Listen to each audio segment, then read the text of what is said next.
חשוב שיהיה ברור שהעובדים האלה שמגישים את התלונות, הם לא הבעיה, הם הפתרון.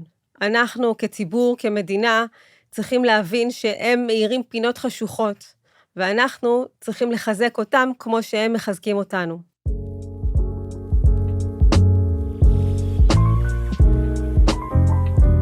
ברוכות וברוכים הבאים לפודקאסט של מינהל הסדרה ואכיפת חוקי העבודה. אני נועה לוי, והיום נעסוק בנושא רגיש במיוחד, הגנה על עובדים חושפי שחיתויות. אותם עובדים שמדווחים על עבירות על פגיעה בטוהר המידות או במינהל תקין במקום העבודה.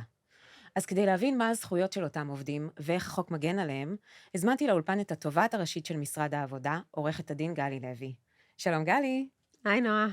בואי נתחיל עם להבין מי בכלל נחשב עובד שחשף שחיתות. קודם כל, נועה, אני רוצה להבהיר שהמונח חושפי שחיתויות יכול לבלבל, כי ההגנה שניתנת היא טיפה מעבר לזה.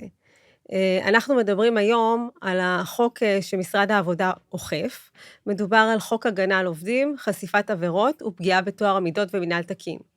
פגיעה בטוהר המידות ומינהל תקין זו למעשה השחיתות, אבל החוק נותן הגנה לעובדים שמדווחים גם על עבירות. זאת אומרת שלא מדובר רק על פרשות מסועפות של שחיתות, אלא גם על עבירות נקודתיות במקום העבודה. נכון, החוק מגן על מי שמדווח על עבירות במקום העבודה, מדובר על הפרות של חיקוק, שזה יכול להיות הפרה של חוק, של תקנות. הבנתי, אז בעצם מדובר על הגנה על עובדים, מפני פגיעה בענייני עבודה, אחרי שהם דיווחו. נכון, ויותר מזה, החוק גם מגן על מי שמסייע לאותו עובד.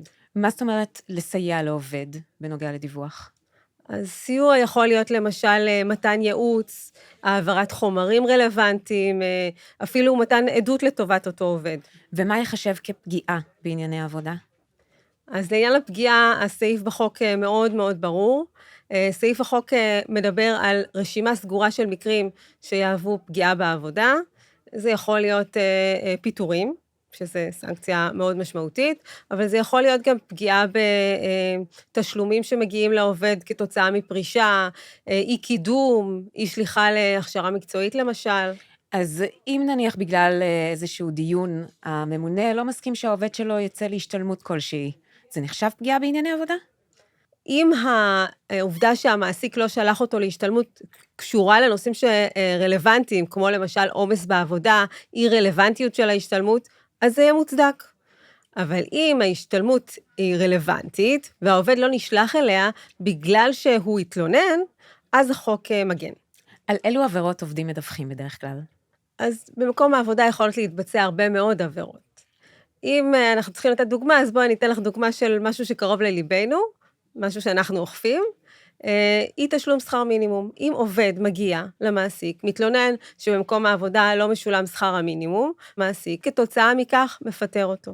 החוק אמור לפצות ולהגן מפני התנהלות כזאת. תגידי, החוק חל על כל מעסיק? החוק חל על מעסיקים ציבוריים, על כל מעסיק ציבורי, ולגבי מעסיקים פרטיים, הוא חל לגבי מעסיקים שמעסיקים יותר מ-25 עובדים. עוד משהו זה שהחוק חל גם לגבי נושא משרה רלוונטיים אצל המעסיק. בחוק יש התייחסות בנוגע לדיווח של עובד על 3 דברים. עבירות, פגיעה במינהל תקין ופגיעה בטוהר המידות. מה ההבדלים ביניהם? אני אעביר את הנקודה הזאת. בחוק יש התייחסות למקום עבודה פרטי ולמקום עבודה ציבורי, וזה ההבדל למעשה. במקום עבודה פרטי, שכאמור מעל 25 עובדים עובדים בו, החוק מתייחס לעבירות. לגבי מקום עבודה ציבורי, החוק מתייחס גם לעבירות, אבל מרחיב את ההגנה גם לגבי מעשה שחיתות, שזה אמרנו פגיעה בטוהר המידות ומינהל תקין. אז בואי ניתן דוגמה שיהיה מוחשי. פגיעה במינהל תקין יכולה להתבטא בהטיית מכרזים או שוחד, נכון? נכון. יש עוד דוגמאות, כמו למשל פעילות בניגוד עניינים, אבל מה שמשותף לכל הדוגמאות האלה, זה שמדובר בנורמות שמוסדרות בכללים וחוקים, מצופה מעובד ציבור להתנהל לפיהם. אז את אומרת שחשוב לחשוף את הדברים, אבל אנחנו יודעים שעובדים שמתלוננים חשופים גם הם. בעצם כל עובד שמתלונן מוגן מפני פגיעה בענייני עבודה? החוק למעשה קובע מספר תנאים כדי שתחול ההגנה. דבר ראשון, ההגנה הזאת תחול במקרה של תלונה בתום לב. דבר שני, העובד צריך להגיש תלונה לגבי משהו שקשור למקום העבודה, משהו שקשור לפעילותו של המעסיק, או לדברים שמתנהלים בעבודה. הדבר השלישי זה שהתלונה צריכה להיות מוגשת למי שמוסמך לחקור בעניינה.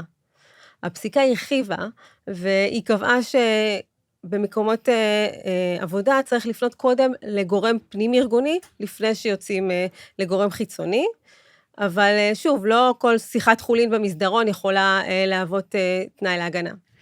אוקיי, אז בואי נחדד.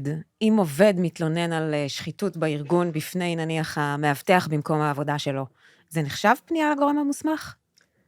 אז על פניו לא, אבל זה מאוד תלוי במקום העבודה וגם בסוג התלונה. כי יכולים להיות מקומות עבודה קטנים של 25 עובדים, ורוב העובדים הם עובדים מקצועיים, למשל במוסך, והנהלה מאוד מצומצמת, ויש גם מקומות עבודה מאוד גדולים, עם הרבה סניפים, הרבה נושאי תפקידים, שלכל נושא ונושא יש גורם מקצועי שמטפל בו, כמו למשל אחראי על הבטחת איכות, אחראי על חופש המידע, סמנכ"ל תפעול. במקרים האלה צריך לפנות לגורם הרלוונטי, ולפעמים כשלא יודעים אפשר לפנות לגורם מתכלל, כמו מבקר פנימי, או אפשר אפילו ללכת למנהל הישיר. אז אני אנסה לסכם רגע במשפט את מה שדיברנו עליו בדקות האחרונות. בשביל להיות מוגנים על פי חוק בעצם נדרשים תום לב, הפרת חיקוק ופנייה לגורם המוסמך. כן, אלה הנקודות העיקריות. ויש הגנות נוספות שניתנות במסגרת החוק? אז קודם כל, יש לנו את ההגנה לפי החוק שמשרד העבודה יכול לבצע, מדובר באכיפה פלילית. אנחנו מבצעים חקירה פלילית על כל המשתמע מכך, מגישים כתבי אישום, ובית הדין האזורי לעבודה, שאליו מוגשים כתבי האישום, יכול לקבוע ענישה של עד 75,300 ש"ח, מאסר של עד 3 שנים, והתחייבות להימנע מעבירה. הדברים האלה אמורים להרתיע מעסיקים ולעודד עובדים להגיש את התלונות האלה. זה מכפיל כוח שלנו. אנחנו בנוסף, באמצעות החוק הזה, מאפשרים לעובדים להגיש תביעה בבית הדין לעבודה. התביעות בבית הדין לעבודה יכולות להיות לפיצוי כספי, ולסעד זמני, למשל צו מניעת פיטורים. מעבר לחוק שאנחנו דיברנו עליו היום, יש חוקים נוספים שיכולים לסייע. יש למשל את חוק מבקר המדינה, שלגבי מקומות ציבוריים מאפשר הגנות נוספות. יש גם את הסיוע המשפטי, שיכול לאפשר ליווי והגנה משפטית, למרות שנועה, אם תשאלי אותי, העובדים האלה שחושפים שחיתויות, לא צריכים רק לקבל הגנה משפטית, הם צריכים לקבל מדליה. ובואי באמת נאמר בכל רם, כשעובדים עומדים מול גופים גדולים, בעלי עוצמה וכוח, ומול אינטרסים כלכליים משמעותיים, נדרשת להם מעין חומת הגנה. נכון. מצופה ממעסיק שומר חוק לקבל את התלונות האלה בהבנה, אבל אי אפשר לטאטא מתחת לשטיח, שלפעמים העובד נמצא בסיטואציה מורכבת לאחר הגשת התלונה. המחוקק הכיר בזה, ונתן את ההגנה הזאת על מנת שעובדים לא יפחדו לדווח, על מנת שתהיה להם הגנה. אסור שאנחנו כציבור נהיה אדישים למעשה השחיתות ולעבירות האלה. זה פוגע באמון הציבור ובתחושת הצדק של האנשים, ולכן חשוב לעמוד מאחורי האנשים האלה שמדווחים על העבירות. בואי נדבר רגע על האכיפה בפועל. יש לנו קושי בביצוע אכיפה יזומה בתחום הזה, ולכן כלי האכיפה המשמעותי הוא הגשת תלונה אלינו למנהל. ונדגיש שלא רק העובד עצמו יכול להגיש את התלונה, גם קולגה שלו, בן משפחה, ואפילו אפשר להתלונן אצלנו בצורה אנונימית. את צודקת, נועה. אני חושבת שהעובדים לפעמים נמצאים במצוקה גדולה, הם לא רוצים להחמיר את המצב שלהם, ולפעמים גם הם לא מודעים. אז חשוב שהציבור ידע שניתן לפנות אלינו. אנחנו מאוד מעוניינים לעבות את האכיפה בתחום, ואנחנו גם פונים לארגונים ולמשרדי ממשלה נוספים. אז אם עובד נפגע, אני אפילו אגיד למצלמה, אתם מוזמנים לפנות אלינו לכוכבית 2570, או בטופס מקוון באתר משרד העבודה, וחשוב לציין שאם נושא התלונה הוא פיטורים, צריך לצרף אסמכתה של פנייה לגורם המוסמך, כמו שדיברנו קודם. כן, חשוב לדעת שבמשרד העבודה יש דלת פתוחה לפניות כאלה. תגידי, מבחינה משפטית יש סד זמנים להגשת תלונה? כן, חשוב להדגיש בעניין הזה שתביעה אזרחית מתיישנת אחרי 3 שנים, במסלול הפלילי יש התיישנות של 5 שנים, ועוד סוגיה חשובה לגבי התקופה המוגנת.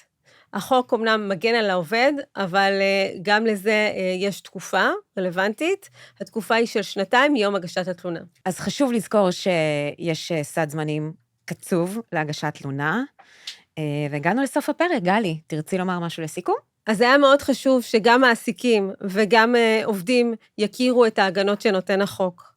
לפעמים עובדים נמצאים בקושי, והם פועלים מהבטן, וחשוב שהדברים יעשו בצורה חכמה. צריך לתעד דברים, כשיש פגישות חשובות לצרף עדים, וחשוב להתייעץ משפטית. חשוב שיהיה ברור שהעובדים האלה שמגישים את התלונות, הם לא הבעיה, הם הפתרון. אנחנו כציבור, כמדינה, צריכים להבין שהם מאירים פינות חשוכות, ואנחנו צריכים לחזק אותם כמו שהם מחזקים אותנו. במילים אחרות, זה מתחיל באומץ לדווח, וממשיך באחריות של כולנו להגן על מי שדיווח. בדיוק. אז תודה לך, גלי. תודה לך, נועה. ותודה לכם שהאזנתם. אם המידע היה רלוונטי עבורכם, אתם מוזמנים לשתף את הפרק, לדרג אותנו, גבוה כמובן, ולעקוב אחרי משרד העבודה ברשתות החברתיות. להתראות בפרק הבא.